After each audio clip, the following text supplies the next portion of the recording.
Di Indonesia, pemerintah mengirimkan bantuan tahap pertama bagi korban gempa Turki dan Suriah. Bantuan berupa 47 personil tim SAR dan logistik dari Bandara Halim Perdana Kusuma, Jakarta. 47 personil tim gabungan pencarian dan penyelamatan Basarnas nantinya akan membantu proses penyelamatan korban gempa. Bantuan dikirim menggunakan 2 pesawat, yakni pesawat Boeing 737 yang membawa personil SAR dan tim kesehatan. Serta ada juga pesawat Hercules membawa perlengkapan SAR dan bantuan logistik. Sementara Kementerian Pertahanan mengirimkan bantuan makanan siap saji dan sepatu boot karena Turki kini masih dalam kondisi musim dingin. Tingkatkan bantuan tahap pertama yang akan disusul untuk tahap-tahap berikutnya. Tahap bantuan pertama yaitu berupa Middle Urban Search and Rescue Team atau MUSAR Basarnas sebanyak 47 personel. Pemberangkatan tim MUSAR menjadi prioritas mengingat pentingnya pencarian dan penyelamatan korban yang tertimbun reruntuhan bangunan yang hingga kini masih harus terus dicari. Tim akan diberangkatkan dengan menggunakan pesawat Hercules C-130 dan Boeing 737. Total tim yang diberangkatkan 65 orang dengan rincian 47 personel Basarnas, 15 orang personel dari BNPB. Ada makanan, ada sepatu, ada baju hujan, ada selimut, dan kita akan terus kirim. Medis itu akan menyusul semua dengan tim medis dari TNI dan dari Kementerian Kesehatan. Ya. Kini kita tersambung melalui saluran Zoom dengan mahasiswa Universitas Karaman Maras Sucu Imam di Turki, yakni Badruz Zaman Kalabe. Selamat sore waktu Indonesia, Mas Badruz. Selamat sore, Mbak. Kabarnya sehat, kabarnya baik, Mas Badruz? Alhamdulillah sehat. Hari ini sedang apa nih kegiatannya bersama dengan teman-teman? Ini di KBRI ya, Mas ya? Iya, Mbak. Rencana mau olahraga mungkin raket, kan baru datang bola raket sama raketnya baru datang. Oh, sudah boleh KBRI. mulai pelan-pelan berkegiatan di luar, Mas Badruz? Di samping ini ada lapangan raket di Wisma KBRI, jadi masih di wilayah Wisma KBRI, Mbak. Mas Badruz, ini kan video tempat Anda tinggal ya? Iya. Bagaimana saat ini kondisinya? Diceritakan boleh, Mas Badruz? Jadi 3:30 itu saya udah sempat bangun karena masih baru bangun itu belum sadar banget. Tiba-tiba ada guncangan. Itu yang pertama pelan, nggak lama itu kuat.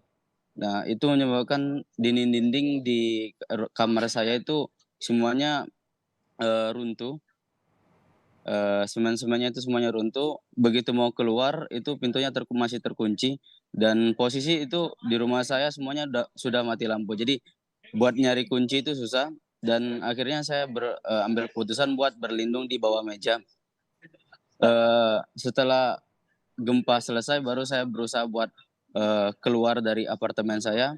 Begitu keluar semua gedung-gedungnya di depan apartemen saya itu semuanya itu sudah rata dengan tanah. Mas Gitu. Badruz, itu di lantai berapa apartemennya? Untungnya di lantai 2. Jadi tidak terlalu tinggi ya Mas Badruz ya. Tapi waktu itu pada saat kejadian Mas Badruz alhamdulillah selamat karena juga di lantai 2. Bagaimana dengan yang lainnya teman-teman Mas Badruz? Yang lainnya semuanya selamat. Alhamdulillah. Waktu itu perjuangannya untuk keluar bagaimana, kan pasti sulit banget ya Mas Badruz ya? Untuk bisa Iya, keluar dari apartemen. berusaha buat nyari kunci cadangan di dalam lemari. Itu pun lemarinya udah terbalik, jadi harus dibongkar lagi. Ini untung ada HP buat penerangan, jadi alhamdulillah kuncinya ketemu dan berusaha buat keluar. Itu ketika mau keluar pintunya susah buat dibuka akibat runtuhan-runtuhan udah berjatuhan di depan sama di belakang pintu. Jadi perlu tenaga buat nariknya kayak gitu. Akhirnya bisa dan lewat tangga darurat akhirnya bisa keluar dari apartemen itu. Oh, jadi Badrus pada saat itu sendiri ya untuk narik pintunya biar bisa keluar ya? Iya.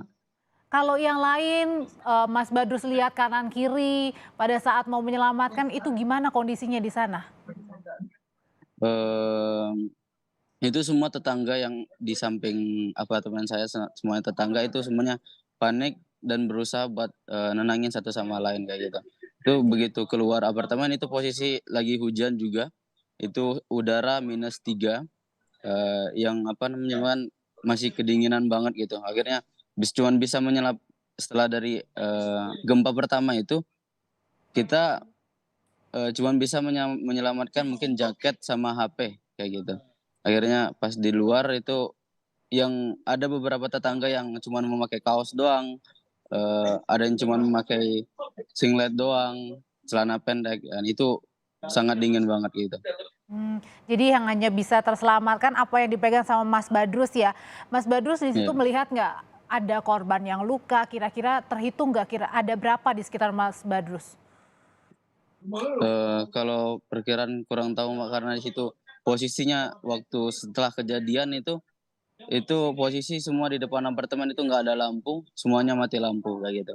Terus Jadi gelap total ya? Iya Pak. Jadi di hari kedua baru sempat dilihat itu ada anak kecil sama ibunya udah mati, udah meninggal tertimbun sama reruntuhan, diambil dari apartemen di sekitar apartemen saya.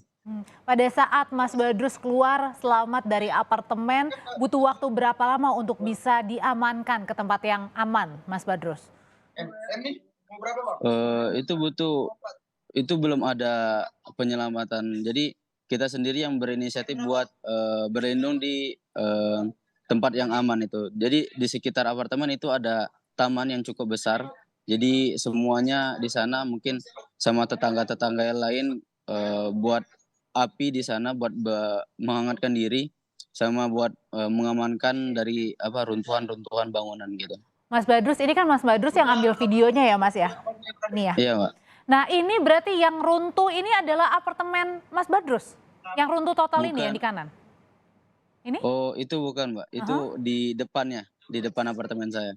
Oh berarti yang di sisi sebelah kiri ya pada saat, nah Iya. ini Iya. Mas tadi. Iya Mbak. Berarti kalau Mas Badrus selamat apartemennya tadi memang hancur, tapi yang di seberangnya ini betul-betul tidak ada yang selamat ya Mas ya? Yang tadi?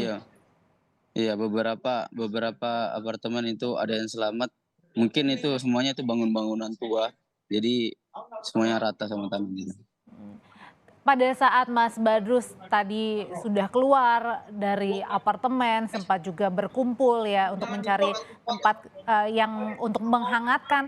Waktu itu lokasi pertama yang tertuju apa sih Mas? Langsung mau kemana? Apakah langsung ke KBRI atau di mana dulu?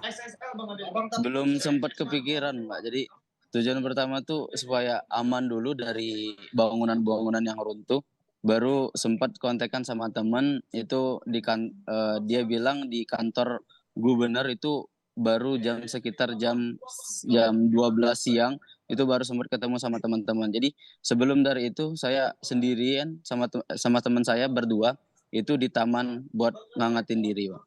Itu ketemuan Jadi ya belum. sama teman-teman ya. Iya. Kalau Mas Badrus ada di luar bersama dengan teman-teman, belum sempat menghubungi KBRI, mau makan, nggak bawa uang, mungkin uangnya juga pasti tertinggal di apartemen, gimana caranya survive di sana? Di sana ada bantuan juga, untungnya ada yang nyediain susu hangat, jadi perut juga alhamdulillah terganjil gitu. Kalau waktu itu tidurnya sempat di luar? Iya, jadi selama 1 hari itu jam 6 waktu Turki itu dikabarin buat berkumpul di Oniki Subhat Stadium. Jadi saya sama teman-teman beranjak ke sana. Di sana terus bangun tenda. Itu baru dapat tenda, saya dan teman-teman baru dapat tenda sekitar jam 10 malam dan selesai diriin tenda itu sekitar jam 11. Oke, Mas Badrus, ini kan masih berada di KBRI, sore hari ini mau olahraga ya Mas ya? Iya, Pak. Ada rencana nggak mau pulang secepat mungkin ke Indonesia? Kalau pulang belum tentu ya Mbak, soalnya lagi nunggu kabar tentang perkuliahan ini dilaksanainnya bagaimana, atau transfer nilai atau dari Zoom atau internet gitu. Jadi yang ingin sekarang adalah untuk menuju ke kantor perkuliahan ya, untuk meminta informasi yang paling terbaru ya dari tempat kantor kuliah ya di sana Iya. ya. Terima kasih Mas Badrus, sehat selalu, salam buat teman-teman warga negara Indonesia di KBRI. Iya.